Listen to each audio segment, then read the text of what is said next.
Hello my friends, कैसे हैं आप लोग। मेरा नाम है आलोक पांडे और chemistry mentor. Magic of molecules की तरफ से केमिस्ट्री का अगला चैप्टर जो हमने स्टार्ट किया है, जिसका नाम है इक्विलिब्रियम, उसके थर्ड लेक्चर में आपका स्वागत है।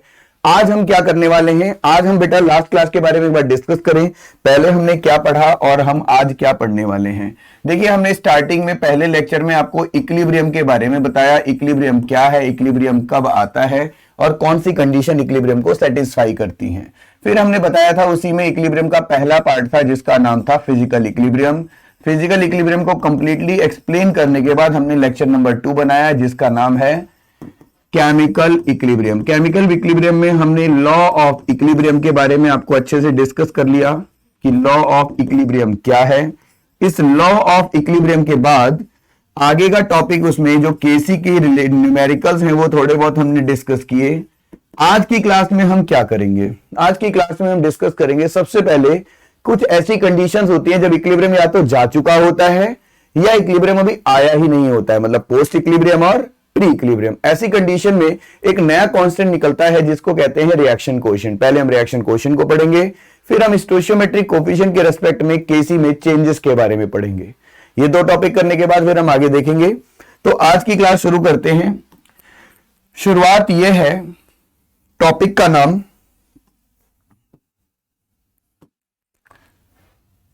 Concept of reaction coefficient. Concept of क्या, रिएक्शन कोएफिशिएंट QC। हम इसको पहले समझते हैं। हम बोलेंगे it is constant value expression calculated before और आफ्टर द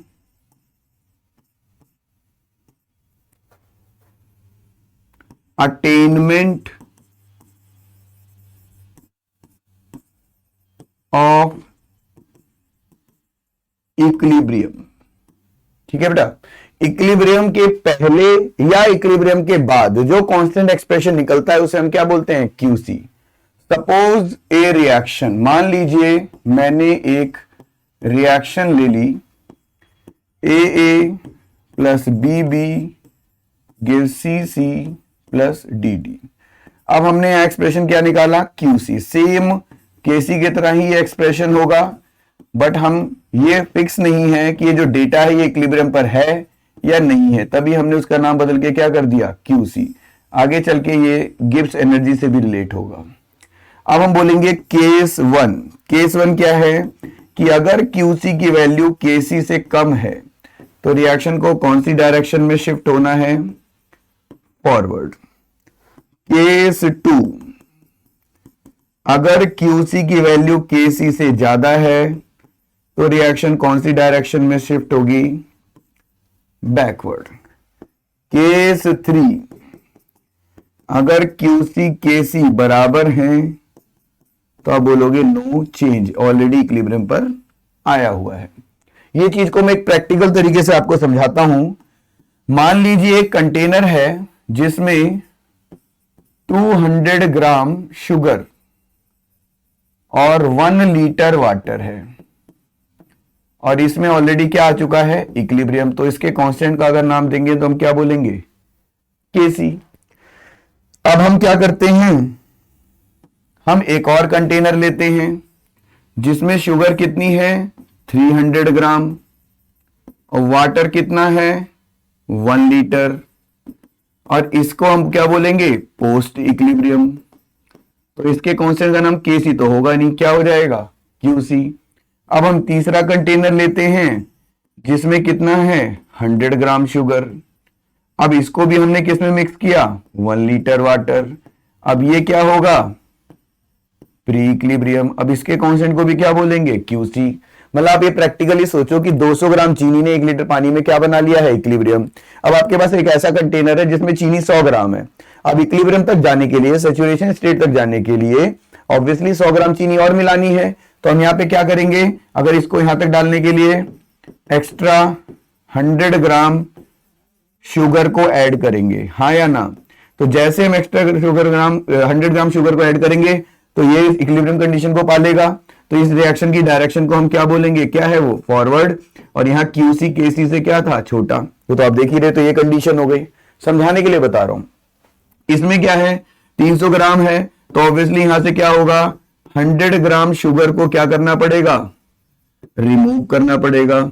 अब जब रिमूव करना पड़ेगा तो रिएक्शन को कौन सी डायरेक्शन में जाना पड़ेगा, बैकवर्ड। तो यहां का जो QC है वो KC से क्या हो गया था, बड़ा हो गया था। तो आई होप आपको ये समझ में आया होगा, बिल्कुल प्रैक्टिकली समझ में आया होगा। अब इसके ऊपर जब तक हम न्यूमेरिकल नहीं करेंगे तब तक समझ नहीं आएगा। तो इसको जल्दी से नोट डाउन करिए, मैं साइड हो रहा हूं, फटाफट करिए और इसके बाद हम फिर अगला टॉपिक करते हैं।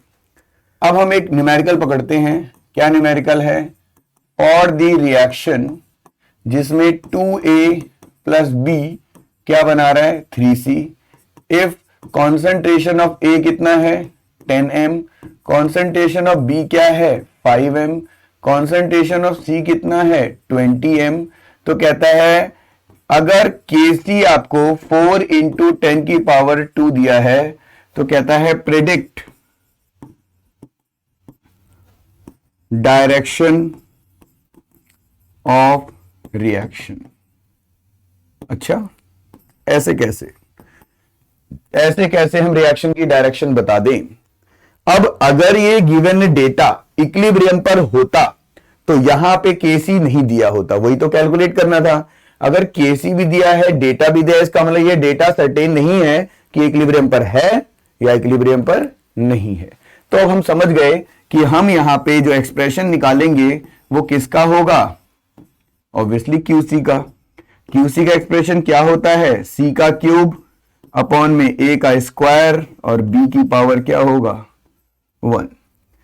फिर हम आगे देखेंगे और हम क्या देखते हैं कि जो QC है C का क्यूब मतलब 20 इंटू 20 इंटू 20, A का स्क्वायर मतलब 10 इंटू 10 और B की पावर 1, तो B कितना है, 5। तो 1 0 से 1 0, 1 0 से 1 0, 5 4 जा 20, 4 2 जा 8 2 जा कितना आ गया, 16। 16 को और ढंग से लिखें तो 1.6 इंटू 10 की पावर 1। बट KC आपको जो गिवन है जरा ध्यान से देखो बेटा, तो KC है 4 इंटू 10 की पावर 2। तो आप देख सकते हो कि QC यहां KC से क्या है, छोटा। So reaction must move in कौन सी direction, yes you are right, forward direction. कैसा लगा ये क्वेश्चन, आसान था, सच में आसान था ना। अब एक क्वेश्चन और आपके लिए।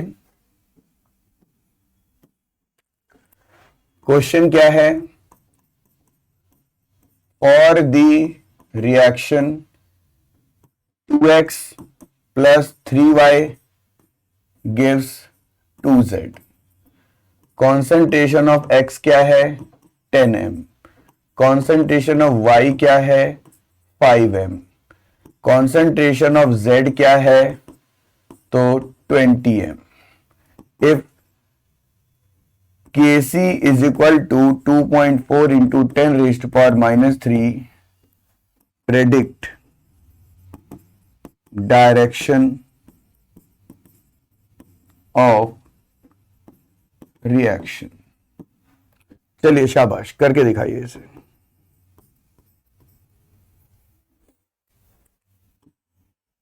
और देखते हैं, चलिए इसी से करते हैं। सबसे पहले हम लिखेंगे 2x plus 3y gives 2z। अब हम यहां पे जो कांस्टेंट निकालेंगे वो क्या होगा, QC, जो कि होगा z का स्क्वायर, x का स्क्वायर और y की पावर क्या है, 3। तो जब हम यहां पे QC कैलकुलेट करेंगे तो अब देखिए z का स्क्वायर मतलब 20 अपॉन 20, फिर देखिए x का स्क्वायर मतलब 10 इंटू 10, y का क्यूब, y कितना है आपका 5, तो 5 दो जीरो कट गए, फिर क्या बचा 4 अपॉन में 125, यही बचा 4 अपॉन में 125। तो अब आप क्या करोगे, आप मुझे बता सकते हो 500/4 कितना होता है?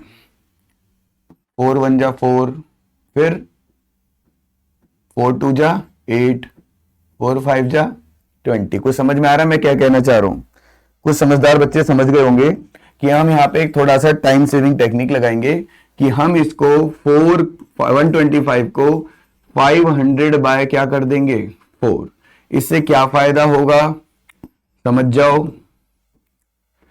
4 4 जा क्या हो गया 16, और अपॉन में क्या बचा 500। अब 500 को भी हम 1000/2 करेंगे तो है ना 32/1000 आ जाएगा।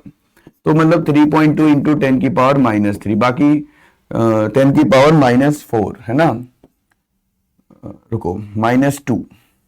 और वैसे अगर हम इसको करते तो क्या होता, सॉल्व करने में थोड़ा टाइम लग जाता और क्या। ठीक है, तो अब देखिए 125 है तो 500 बाय क्या किया आपने 4, 4 ऊपर गया तो 16/500, 500 को मैंने 1000/2 किया, फिर ऊपर गया तो 32/1000 तो 3.2, तो एक 10 बचा, तो -3 जो गया था वो किस में कन्वर्ट हो गया -2। तो ये तरीका था थोड़ा टाइम बचाने का और कैलकुलेशन में दिमाग ना खपाने का। अब आप नोटिस करिए जो QC आया है, जो QC आया है वो है 3.2 इंटू 10⁻⁻2, और जो KC है वो ऑलरेडी कितना है 2.4 इंटू 10⁻⁻3। तो QC KC से क्या है बड़ा, तो रिएक्शन की जो डायरेक्शन होगी वो क्या होगी, बोलेंगे effect on the value of equilibrium constant by change in coefficient value.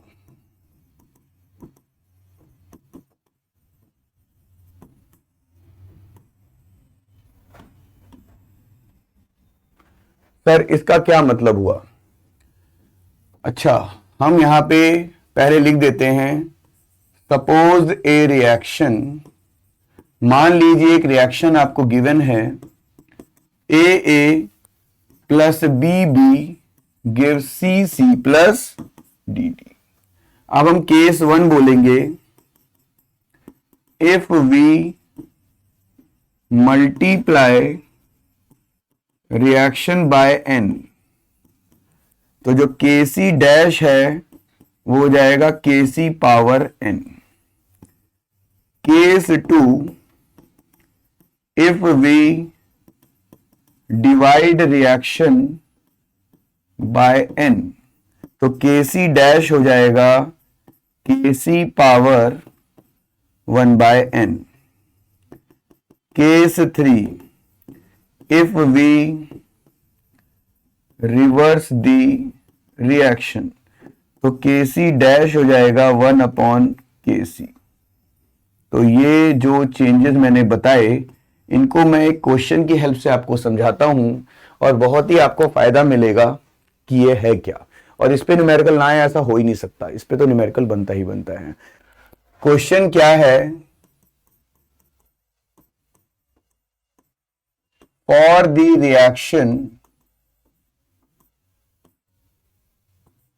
Reaction क्या है 2A plus 3B gives 2C। ठीक है, बहुत सिंपल रिएक्शन। KC की वैल्यू यहां दी हुई है 100। कितनी दी हुई है KC 100। प्रेडिक्ट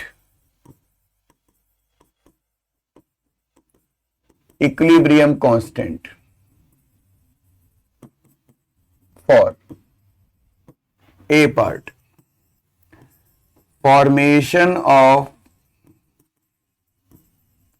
2 की जगह हम लेंगे 4 mole C। B part, formation of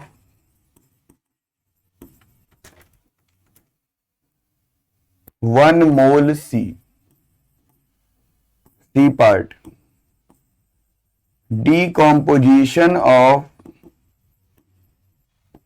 2 mole C, D part, decomposition of 3 mole C।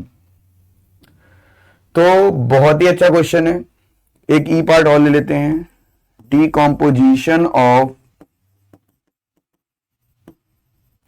5 mole A। ये 5 क्वेश्चन अपने में ही लेजेंडरी क्वेश्चंस हैं। अगर ये क्वेश्चन आपने समझ लिए, मेरे साथ कर लिए, तो आपका ये बहुत अच्छा कॉन्सेप्ट क्लियर हो जाएगा। तो देखते हैं सबसे पहले क्वेश्चन को करें कैसे। सबसे पहले तो हम इस स्पेस को यूज करते हैं, रिएक्शन लिखते हैं 2a + 3b गिव्स 2c और kc कितना गिवन है 100। हम इस kc का एक्सप्रेशन यहां पे निकाल लेंगे, c का स्क्वायर a की पावर 2 और b की पावर क्या है 3, यही आपको कितना गिवन है 100। ठीक है, अब हम बोलते हैं पहले पार्ट को, फॉर फॉर्मेशन कितने मोल चाहिए हमें 4 मोल सी, कितने मोल अवेलेबल हैं 2। अब अगर मुझे 2 को 4 बनाना है तो मुझे 2 से मल्टीप्लाई करना है, but we can't just multiply only C, हमें पूरी रिएक्शन को किससे मल्टीप्लाई करना पड़ेगा 2 से। तो हम बोलेंगे for formation of 4 mole C, we can multiply whole reaction by 2। तो हमारी जो रिएक्शन है 2a + 3b gives 2c, हम इस पूरी रिएक्शन को किससे मल्टीप्लाई कर देंगे 2 से। तो ऐसा करने पर अब ये हो जाएगा 4a + 6b gives 4c और kc डैश का एक्सप्रेशन हो जाएगा c पावर 4, a पावर 4 और b पावर 6, जिसको हम c square a power 2 b power 3 का होल पावर 2 कर देंगे। ये एक्सप्रेशन एग्जैक्टली हमने यहां देखा, ये किसका एक्सप्रेशन है kc का। तो आप कह सकते हो kc dash will be equal to kc का स्क्वायर, और 100 का स्क्वायर मतलब आंसर आ गया 10 की पावर 4। क्या आपको समझ में आया? ओके, अब हम आते हैं सेकंड पार्ट पे। सेकंड पार्ट में कहता है कितने का फॉर्मेशन करना है 1 का। अगर आपको 2 को 4 बनाना था तो आपने 2 से मल्टीप्लाई किया, अगर आपको 2 को 1 बनाना है तो आपको 2 से क्या करना पड़ेगा डिवाइड। तो हम बोलेंगे for formation of 1 mole C we must divide reaction by 2। हमें रिएक्शन को किससे डिवाइड करना पड़ेगा 2 से। तो अब क्या हो जाएगा 2a + 3b gives 2c को हम 2 से डिवाइड ना करके क्या करेंगे 1/2 से मल्टीप्लाई। तो अपना जो kc डैश आएगा वो c square upon a square b cube whole power क्या आएगा 1/2, मतलब आप इसको सीधे 100 का अंडर रूट मतलब 10 कह सकते थे। आई होप आपको ये दोनों पार्ट समझ आए होंगे। अब हम आगे बढ़ते हैं, इस वाले पोर्शन को हम यहां से हटाते हैं और बात करते हैं थर्ड पार्ट की। तो बच्चों थर्ड पार्ट पे अगर आप ध्यान दें तो आपसे कह रहा है, थर्ड पार्ट मतलब सी लिख लेते हैं जो हमने पहले फॉलो किया है। सी पार्ट में क्या कहता है, ये हो गए डीकॉम्पोजिशन ऑफ 2 मोल सी। अब डीकॉम्पोजिशन जब देखो जो रिएक्टेंट होता है वो हमेशा क्या करता है डीकंपोज, और जो प्रोडक्ट होता है वो हमेशा क्या करता है फॉर्मेशन। बट वो कह रहा है सी का हमें क्या करना है डीकॉम्पोजिशन, तो मुझे प्रोडक्ट को रिएक्टेंट और रिएक्टेंट को क्या बनाना पड़ेगा प्रोडक्ट। तो हम बोलेंगे for decomposition of 2 mole C we must reverse the reaction। अच्छा, मतलब अब हम इसको क्या लिख देंगे 2c gives 2a + 3b। अब अपना जो कांस्टेंट आएगा kc डैश वो आएगा ए स्क्वायर बी का क्यूब और अपॉन में सी का स्क्वायर। ध्यान से देखिए, इसमें सी ऊपर था, ए बी नीचे थे, उसमें ए बी ऊपर है, सी नीचे है। मतलब अगर मैं इसको चाहूं तो हम इसको लिख सकते हैं 1 अपॉन सी स्क्वायर अपॉन में ए स्क्वायर और बी का क्यूब, और ये एक्सप्रेशन क्या हो जाएगा 1 अपॉन के सी, 1 अपॉन 100 मतलब 0.01। आई थिंक आपको क्लियर हो गया होगा। यहां पे लिख देते हैं इसको दोबारा से 0.01। बोले क्लियर है। अब आ जाते हैं डी पार्ट पे। डी पार्ट पे क्या कहता है, for decomposition of 3 mole C, तो हम बोलेंगे for decomposition of 3 mole C we must reverse reaction and divide by 3/2। तो यही रिएक्शन होगी, 2C gives 2A plus 3B, but अब ये किससे मल्टीप्लाई होगी, ऑब्वियसली 3/2 से। तो 2 से 2 कट गया, ये 3 मोल बन गया। तो अब मैं डायरेक्ट लिखना चाहूंगा क्योंकि अब आप समझदार हो गए हैं। KC dash is equal to, देखो रिवर्स किया है तो ये क्या हो जाएगा 1 अपॉन KC और पावर क्या आएगी 3/2, मतलब 1 अपॉन 100 की पावर 3/2, मतलब आप इसे लिख सकते थे रूट 10 की पावर -2 का क्यूब, तो ये आ जाएगा 10 की पावर -3। आई होप आपको ये डी पोर्शन भी समझ में आ गया होगा।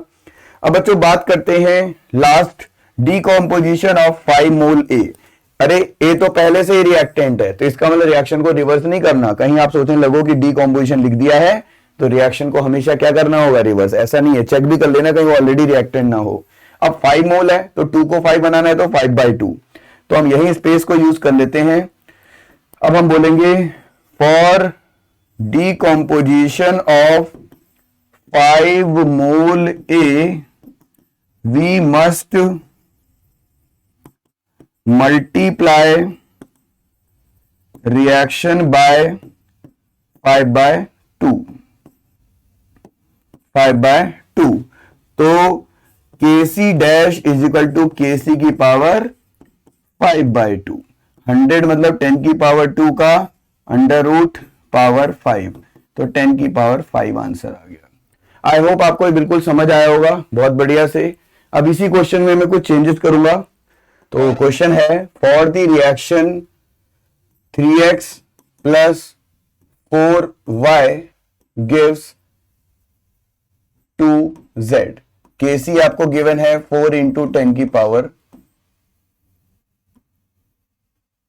4 ही ले लेते हैं, ठीक है। Predict for the formation of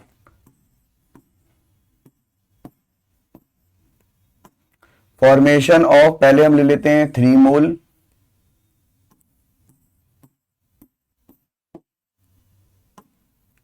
mole, Z। दूसरा फॉर्मेशन ऑफ 2 मोल Y। तीसरा डीकॉम्पोजिशन ऑफ 2 मोल Z। चौथा डीकॉम्पोजिशन ऑफ 1 मोल Z। और पांचवा डीकॉम्पोजिशन ऑफ 3 मोल Z। तो बहुत ही अच्छे क्वेश्चन है ये। तो अगले लेक्चर में हम मिलते हैं, यहां तक इतना ही काफी रहेगा। इसको आप फटाफट कर लें। अगली क्लास में हम लोग करने क्या वाले हैं, बहुत ही इंपॉर्टेंट टॉपिक, केपी क्या होता है, होमोजीनस हेट्रोजीनस इक्विलिब्रियम क्या होते हैं, केपी कैसे कैसे रिलेट किया जाता है, पार्शियल प्रेशर कैसे यूज होता है। बहुत ही इंपॉर्टेंट क्लास होगी। और उससे अगले लेक्चर में हम ली चैटेलियर प्रिंसिपल पढ़ेंगे। तो आज की क्लास में जुड़े रहने के लिए थैंक यू सो मच। मिलते हैं अगली क्लास में। Thank you.